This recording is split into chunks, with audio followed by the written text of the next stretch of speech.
The general formula for integrating by parts comes from the product rule.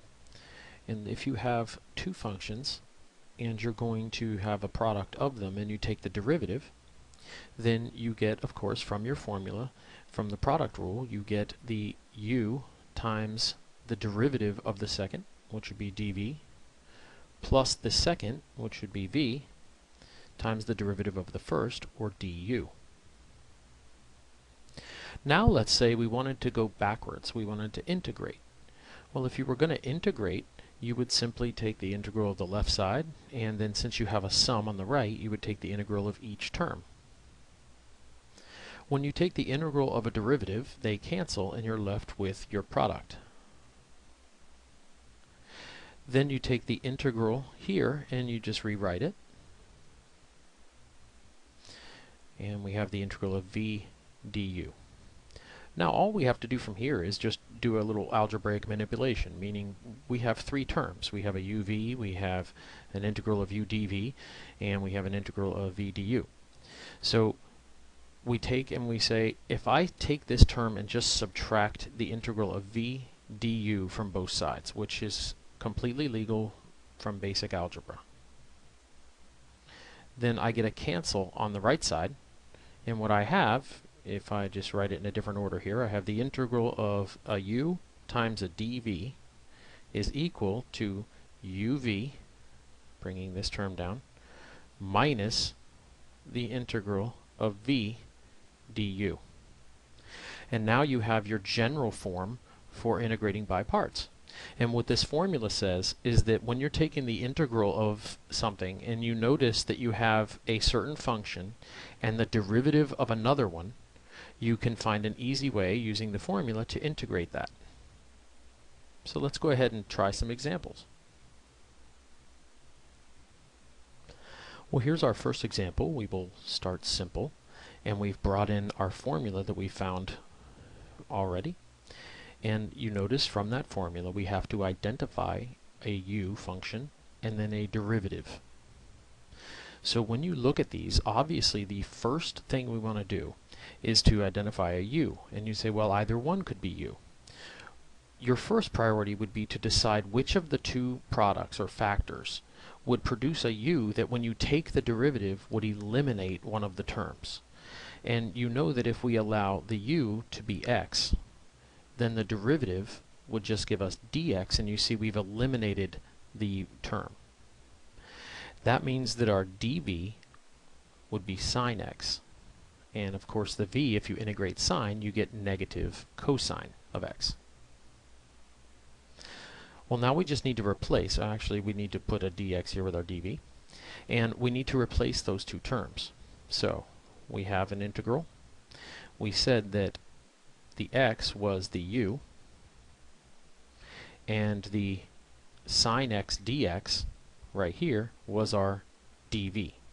So that's going to equal uv. So you look up to your chart, here's u, and then we have a v, negative cosine. Well, x times negative cosine x is negative x cosine x. Then you have your next thing is a minus the integral of v. So we have minus cosine x, and a du, which is just dx. Now the only thing left is just some rewriting. We bring down the minus x cosine of x. The negative here is a constant, comes out, so this will become plus. And the integral of cosine is sine. And then you have your constant. So you're identifying a u and a dv, finding the du and the v, and then using the formula to plug in the values. And you get your answer very cleanly.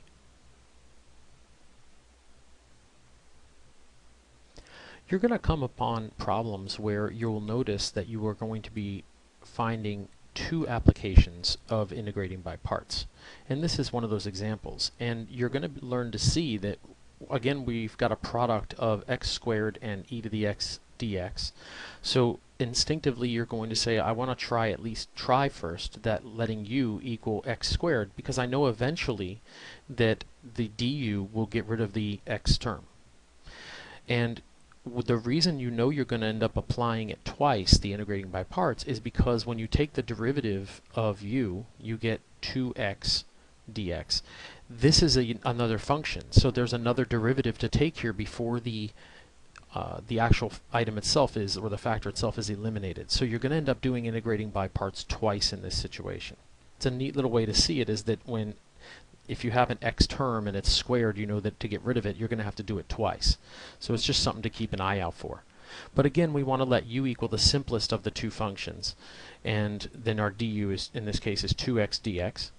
And then we identify our dv, which is e to the x. And then our v, the integral of e to the x, is of course just e to the x. So now we have everything we need, and we need the product of uv. So this answer is going to start with uv, which x squared e to the x, minus the integral of the v, e to the x, du, which is 2x dx. Now we just clean it up a little bit, and we rewrite, and we have this constant of 2 can come out. So what we really have inside is x e to the x.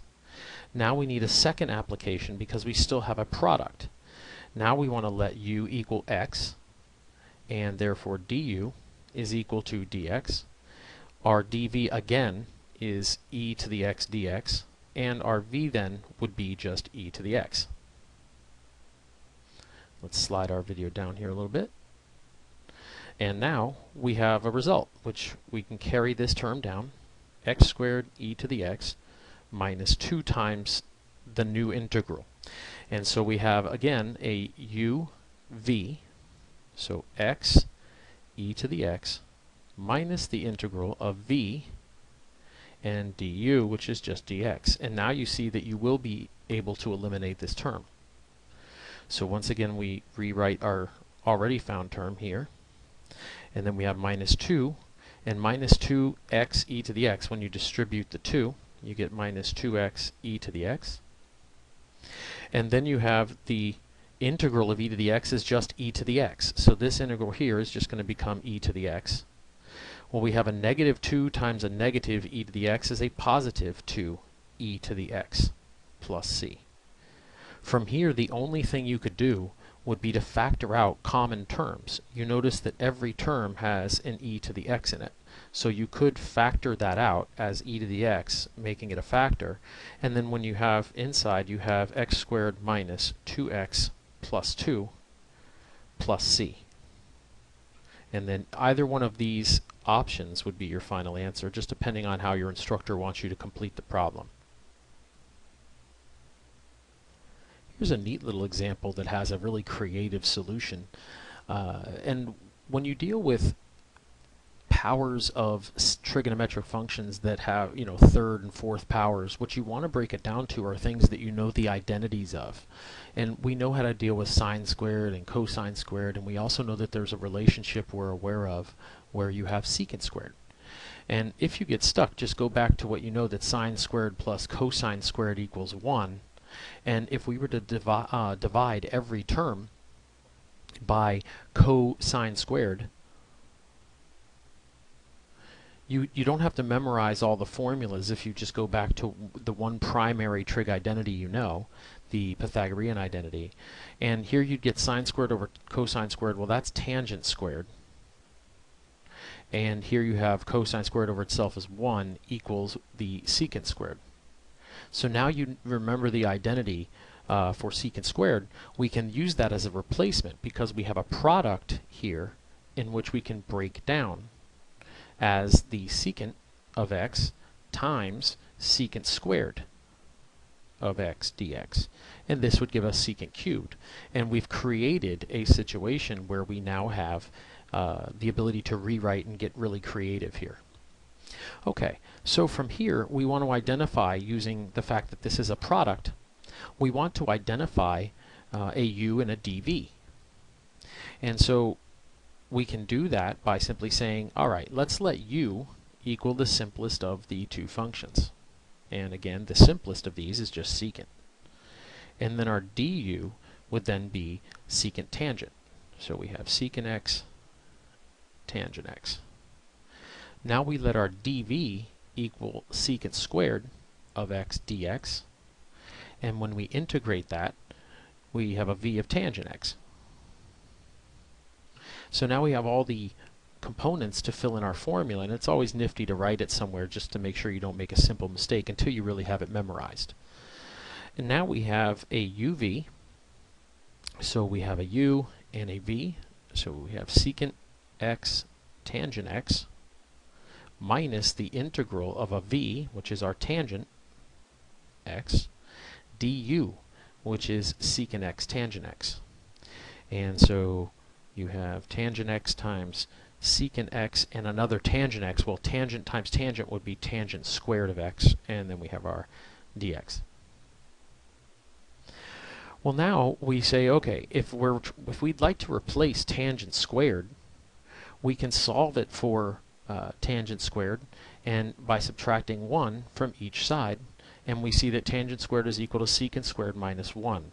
So here you would just use a rewriting of the integral, replacing tangent squared with secant squared of x minus 1 times the secant of x. And you say, well, why do we want to do that? Because we end up going back to a cube. And you'll see in a second here.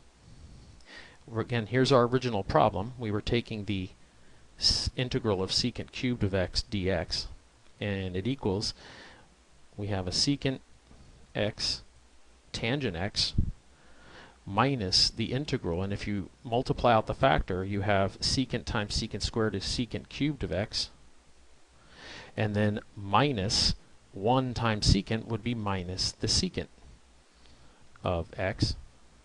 And notice that when you're integrating a product, a sum, or in this case a difference, you would just make two integrals.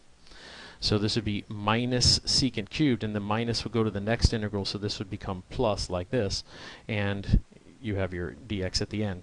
Well, the reason we do this is when you break it apart, you will notice that you have a integral here that matches your original question, or your original integral. So it's like we have a thing over here and a thing over here. Well, we can just add that integral of secant cubed of x to both sides.